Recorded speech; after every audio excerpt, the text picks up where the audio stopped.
I saw the neurologist on Monday of last week, and a bunch of stuff's happened in terms of my health and stuff over the last really since 2019 2020. A bunch of stuff has been happening with my health, and we've been moving through. Unfortunately, for a while I ignored it, but back in April, I at the convention, I was pretty much unable to ignore it anymore as I injured my back pretty severely. We thought it was maybe a herniated disc. So I went to ortho because I had sciatica. I couldn't move my hips. I couldn't walk. I was walking with a cane. There were literally days where my day consisted of me laying in bed on my stomach for a half hour, on my side, on my back, rolling, and getting up to go to the bathroom and maybe having a sandwich. And then I started PT. PT showed me some exercises that I could do that gave me relief. A lot of the ones that gave me relief were the ones where I put my back into extension. The stuff like Cobra. And we thought, that kind of feels like, yeah, potentially a herniated disc issue. And we were like, okay, cool. So we got the x ray, but you're getting me my function back, but I still have pain. So I was like, I went to the back to the orthopedic doctor, and I said, hey, so my thought is maybe let's go get the MRI. And the doctor said, sure, go get the MRI. I go get the MRI. I go back in. I have a beautiful MRI in terms of orthopedic stuff. I have no disc desiccation, no bulge, no herniation, no nothing. Just a beautiful disc. And I'm like, oh, okay. And I'm not talking all the way L1, 2, 3, 4, 5, and then um, even I think the top thoracic disc looked fine. But I still was having symptoms. So I have the option to go and get a corticosteroid injection to see if that helps. I have the referral. I haven't taken it because I went to the neurologist because I was having some other symptoms. And obviously, there was the nerve pain with the sciatica, which I'm actually currently experiencing a bit of sciatica and back pain. That's why I'm kind of bent over right now. I've also got a sinus infection, so I'm just having a great day with that. Great week. The sinus infection is on the way out, so that's wonderful. But I went out today for about. I left the house around 11 and I got home at 11, so 12 hours. I went to the rail yard, took some pictures, saw a really cool train. I got to see the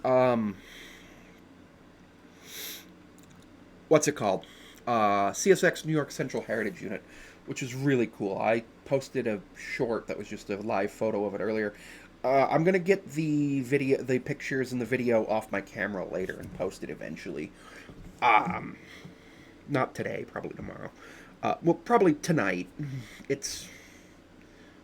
I guess it is today. It's not tomorrow. It's Thursday. It's Friday now. It's not Thursday anymore. So there's that. Um, but yeah. So the neurologist said that there's a possibility I have a vitamin B and a vitamin D deficiency.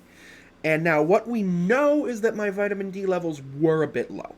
I've been supplementing with prescription vitamin D, which unfortunately gave me some pretty severe diarrhea. So now I'm on 2,000 IU per day of just regular over-the-counter vitamin D. Um, and the last time I had blood work, my vitamin Bs, all of them were really good. I had a physical therapist at one point when I had injuries like this or pain like this suggest that I might have multiple sclerosis. So I mentioned that to the neurologist, and she said, well, hey, let's not think that it's, the worst yet. So let's go get some EMGs. I'm going to make a phone call and try to get those done in the next week or two. I was supposed to have surgery on Tuesday. It was supposed to be some oral surgery, get my wisdom teeth and some other teeth that I damaged out. Unfortunately, I got a call that the doctor doesn't work there anymore. So I gotta wait.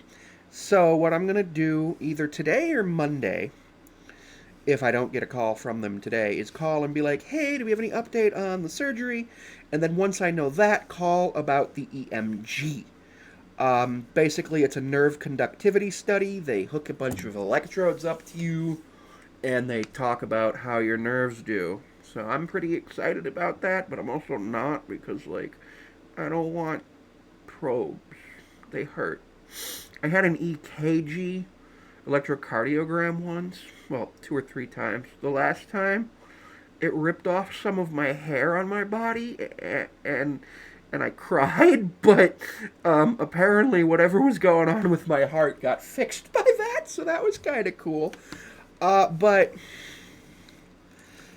I am still in grad school. I am working towards an educational master's. I have, after this semester, 12 credit hours left for it.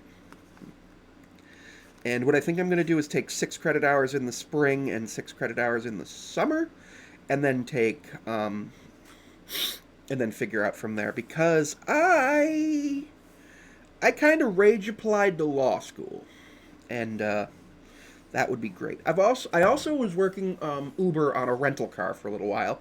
That didn't work out great. I am looking for employment. Unfortunately, we all know how the economy is right now. We'll see what happens.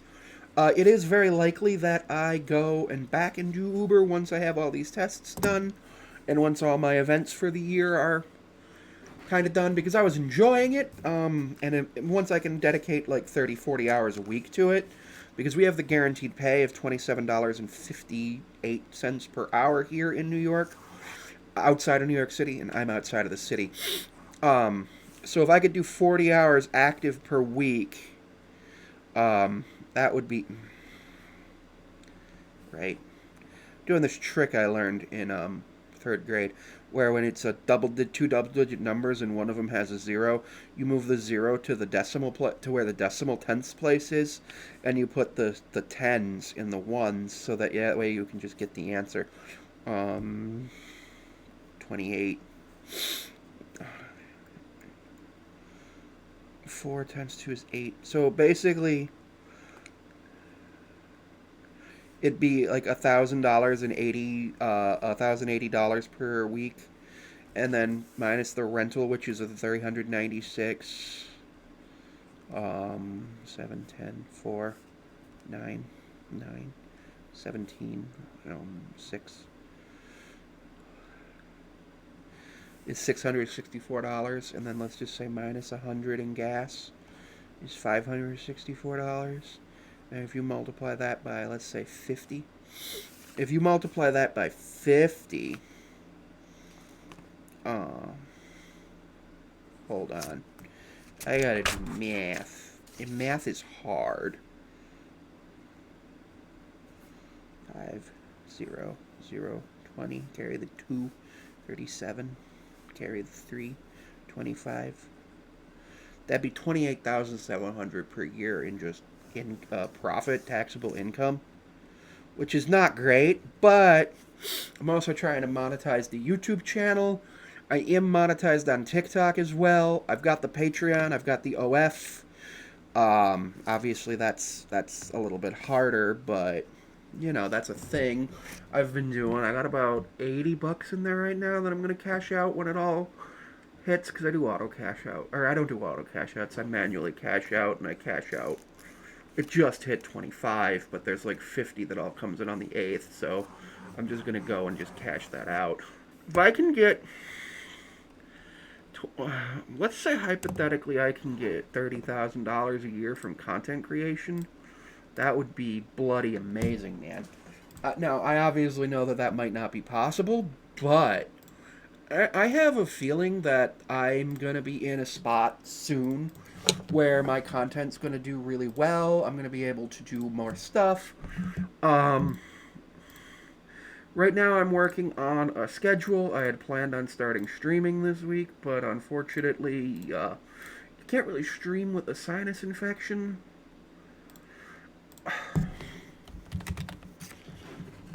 Because you sound like crap. I don't even sound great right now. But yeah, it's a whole thing. So there's that. But yeah, so that's pretty cool. I also started playing this game called Planet Crafter. I also think I might do something like this every night, just a one day, like a little daily vlog. I don't know. Really depends on how I feel, but yeah, this might be a little thing. It might be just I vlog when I go out. Obviously, a little bit different. I enjoy vlogging, and vlogging with the phone is a little bit different than vlogging with the camera and vlogging with the stuff. Also, I've decided to try to lose weight. I am 320 pounds as of today, and um, I'd like to be at 300 by New Year's. So that's 4, 8, 12. Well, that's 21 pounds in 12 weeks. But at 312 pounds, it's probably safe for me to lose a little bit more than a pound a week. And truthfully, what I plan on doing once I get rid of the rest of the soda that I have in the house, which is like 8 Mountain Dews, is I'm just gonna not buy anymore and start drinking way more water. So I think I can do it. I also plan on getting a lot more exercise and stuff. But yeah, I'll try to update you guys like once a month on that. I don't want to turn into Amberlyn Reed, where I'm like, yeah, I'll weigh myself every week. And then it's like, no. I know that if I weigh myself like once a month, I can get better information anyway and less discouraged. But yeah, thank you for tuning in. I appreciate it.